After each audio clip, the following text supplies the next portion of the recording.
Another one of my videos. This one's for Con 6th grade, graphing basic inequalities.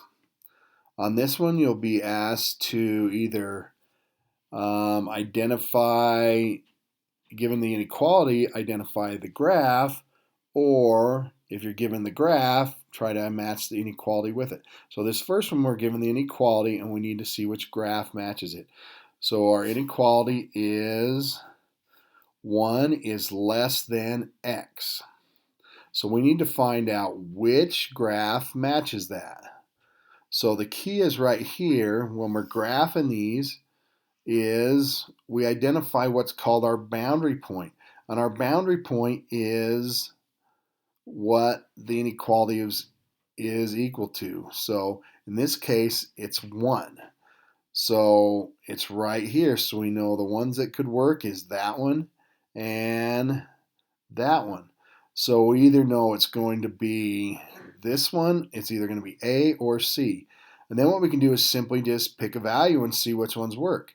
If I put 3 in here, is that going to work? Is 1 less than 3? That would be a true statement. So that one seems to work. How about this one if I put -2 in there? Would this be right? Is 1 less than -2? Is that a true statement? We saw up here is 1 greater than. So I'm just picking a value that's in the graph right here. Is 1 less than 3? That one's true, but if we look at this other one, is 1 less than -2? That one's not true. So the one that works is A. So that's the one we would choose on this one. But again, our boundary point is what our inequality is equal to. It's what when we have the number by itself here, where we just have a variable and the number. It's the number, and that's our boundary point. It's just essentially if we had the equation 1 equals x, it would just be that point on the line. Okay, let's look at just one more of these. So this one we were given the equality and had to identify the graph. On the other ones, you're going to be given the graph and need to identify the inequality. So we can go about it the same way.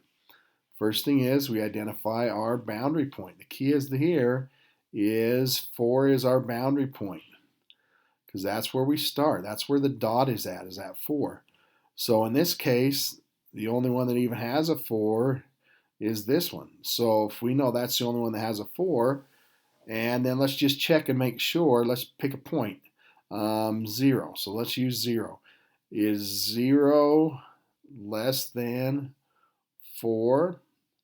And that is a true statement. So that is the one we would do. So I use my boundary point and then just any point on the line. See how the line's going out this way? I pick any one of those points and check it. And as long as one of those points works, that's going to be the one that works.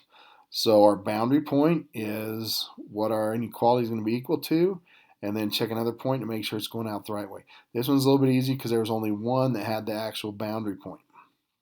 So good luck with these. If you have any questions, let me know. Contact me or your teacher. Good luck. Keep working your way through these, and have a good day. Bye.